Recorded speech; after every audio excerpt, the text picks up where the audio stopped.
Hey guys, welcome back to the channel. Today we'll be talking about how Quant could be the best option for central banks. So in a recent Twitter post posted by the official Quant team, the post went into details surrounding how CBDCs won't outright affect the workflow surrounding retail banks.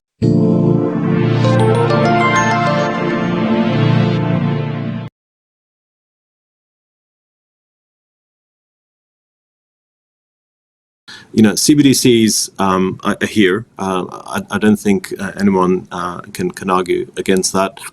What we're seeing is a practical policy-led view of CBDCs, and every jurisdiction has different requirements. Some jurisdictions only want wholesale CBDCs, some want retail, and completely agree. The bank does not want consumers and businesses to call them and ask them about a payment delay or some issue. Central banks are just not geared up for that. HMG is not geared up for that, and that relationship always has to stay, with the banks and the consumer.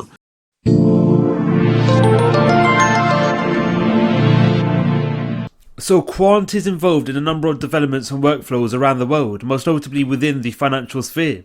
So one example of a development Quant is actively involved in involves the development and the creation of a DLT-wide infrastructure across Latin America. So the details surrounding Quant's innovations in this development was published in an article entitled Transforming Cross-Border Payments in Latin America. So the article detailed as to how Quant's innovations, most notably overledger, is being actively implemented and utilized in use cases surrounding interoperability in a development known as LAC chain, which is a pan-regional blockchain infrastructure which is centered across Latin America. So the LAC chain development, which again Quant is at the center of, involves the cross-chain compatibility of DLT offerings across 12 nations within Latin America and the Caribbean. So use cases surrounding the development of a DLT infrastructure across the wider Latin American marketplace and economies is coupled with Quant's innovations, most notably overledger, being at the center in enabling cross-chain compatibility between varying blockchain networks across these regions,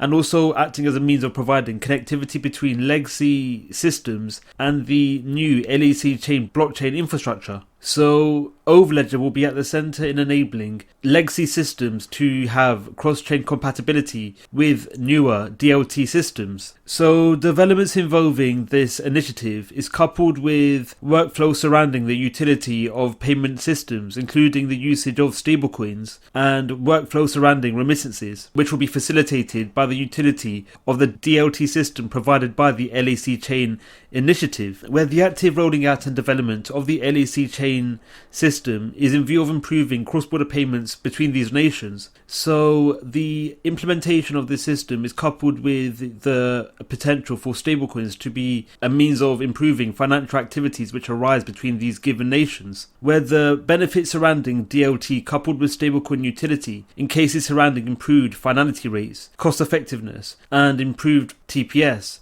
means that transactions can arise more seamlessly and actively between these nations at a given time. And this will be especially beneficial, especially in cases surrounding the validation of remittances and cross-border payments between these nations.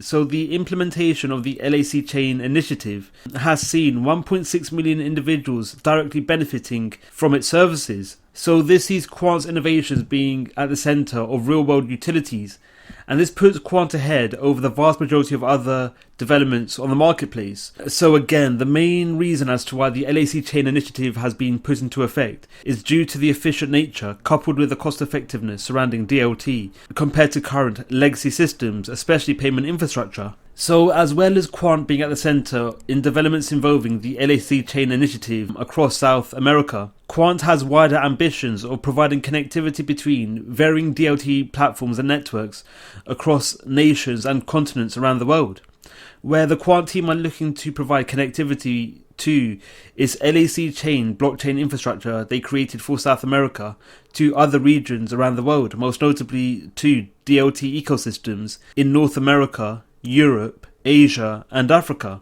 So the universal and continental-wide DLT platform will go a long way in improving workflow surrounding the validation of payments between these nations. So with Quant's innovations, most notably overledger, potentially being implemented and being at the center in providing connectivity between these varying DLT ecosystems around the world, this could be quite significant for the overarching Quant network and for QNT token holders, as QNT has two main forms of utility, where when individuals or enterprises wish to harness the benefits surrounding Quant's innovations, most notably overledger, they can only do so if they purchase QNT in the form of licensing fees. And this is coupled when actions and transactions are directly facilitated and enabled through overledger being actively verified and authorized by QNT. So this will see QNT being used as a form of liquidity to verify actions.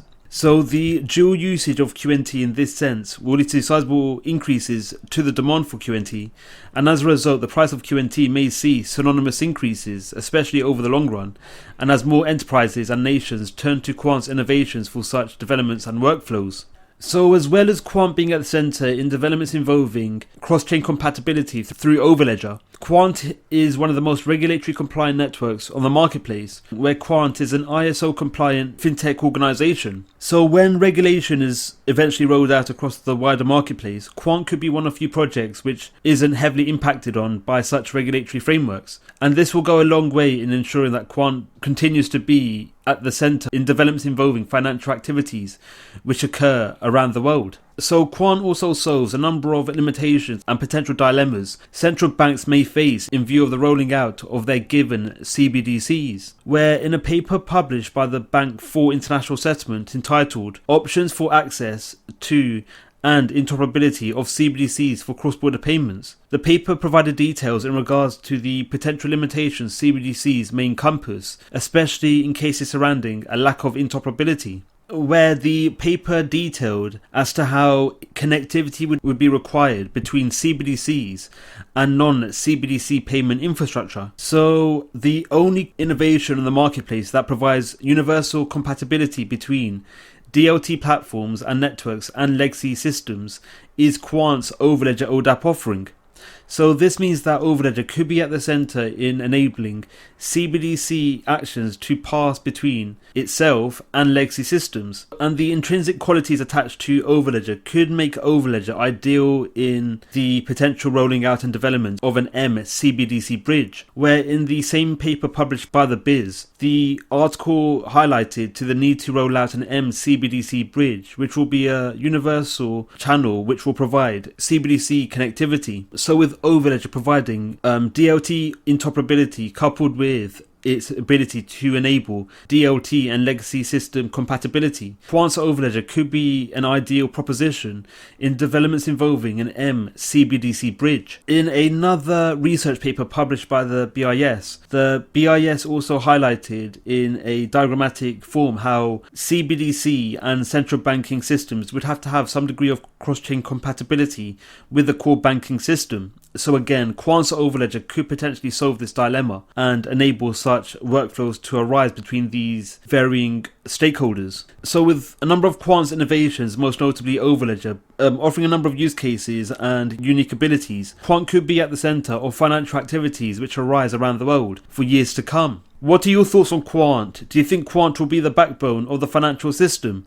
Let us know your views in the comments below. Thank you for watching Crypto Clan. Don't forget to like, subscribe and click on the notification bell. Let us know your views in the comments below. Thank you for watching and we'll see you in the next video.